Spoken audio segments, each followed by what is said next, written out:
જાદુ ભર્યા ને મારા હૈડા હર્યા રે કાન તારી રે.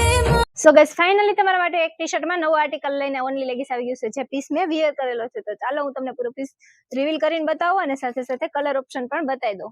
સાઈઝની વાત કરીએ ને તો માત્ર ઓવર સાઈઝમાં ફ્રી સાઈઝ એક જ રહેવાની છે. કલર ઓપ્શન પણ ઘણા બધા આપેલા છે. પૂરા પીસમાં પ્રિન્ટેડ રહેવાનું છે અને સાથે સાથે વુલન થ્રેડ વર્ક રહેવાનું છે. ટચઅપ આપેલું છે, સાથે સાથે આગળ એક પોકેટ આપેલું છે. આપ જોઈ શકો છો. કલર ઓપ્શન પણ જોઈ શકો છો. મેં પહેરેલો છે એક rust colour, black colour, mehndi colour, dark pink colour, light pink colour અને બ્રાઉન કલર. તો જલ્દીથી જલ્દી આવું ને આવું અવનવું A to Z કલેક્શન જોવા માટે અમારી ઇન્સ્ટાગ્રામના પેજને ફોલો કરો અને અમારી યુટ્યુબ ચેનલને સબસ્ક્રાઇબ કરો. એડ્રેસ છે ઓનલી લેગીસ, શ્યામધામ ચોક, તુલસી શ્યામની વાડીની એક્ઝેક્ટ સામે, સુરત.